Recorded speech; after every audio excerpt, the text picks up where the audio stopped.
उनको 20% जमीन भी ज्यादा देने का काम किया गया आबादी के हिसाब से। ये कैसा था? वहां से देश आजाद होने के बाद स्थापित होकर अपने देश में जो नागरिक आए,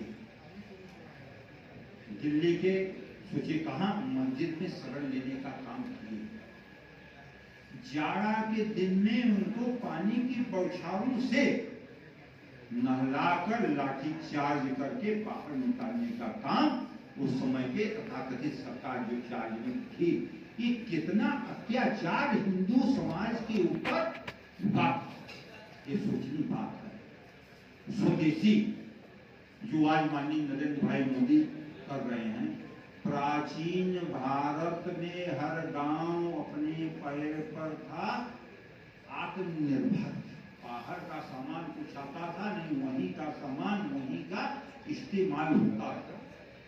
तथा कथित राजनेताओं जो उस समय के प्रधानमंत्री हुए, ख्वाब दिखाए मिल फैक्ट्री का बड़ी बड़ी, और हमारा स्वदेशी फेल करने के चक्कर में जो बैठाए, अगर आप देखा जाए जितनी बड़ी बड़ी मिल फैक्ट्री बैठाए सभी का भट्टा बैठकर खत्म होने का काम हुआ।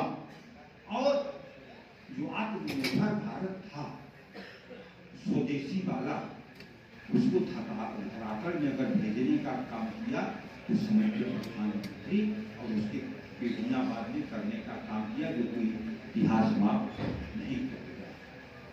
और सभी लोग जानते हैं, ज्यादा कहा गया कि नहीं बोलेंगे, ये चला गया। माननीय नरेंद्र भाई मोदी देखे कि भारत का क्या दशा है, ये कहने का ज्यादा वो नहीं है। उन लोगों का जो जन्मदिन था, किस हिसाब से था, विनाशकारियों के नाम पर उन लोगों का जन्मदिन था, लेकिन माननीय नरेंद्र भाई मोदी जी का जो जन्मदिन था विश्व निर्माता विश्वकर्मा के नाम से था।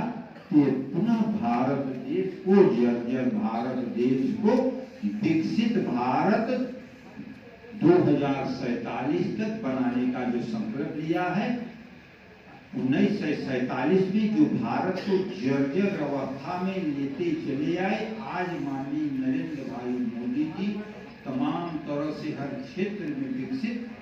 आप भी माननीय हमारे विधायक रमाशंकर जी ने बताया सिंदूर उसका, उसमें पूर्ण रूप से माननीय नरेंद्र भाई मोदी जी ने स्वदेशी शस्त्र से पाकिस्तान को 25 मिनट में ही 50 वर्ष पीछे धकेलने का काम किए, जिसके जरिए जो स्वदेशी सामान कोई पूछना नहीं चाहता था, केवल चाइना, रूस, अमेरिका का मांग होता था।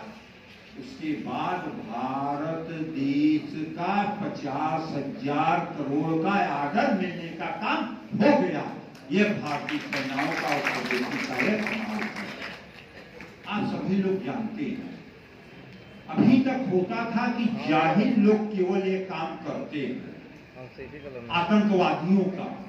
ऐसा क्या बात है कि जो भी पकड़े जाते हैं, जो भी कांड होता है, मुस्लिम ही आतंकवादी पाए जाते हैं।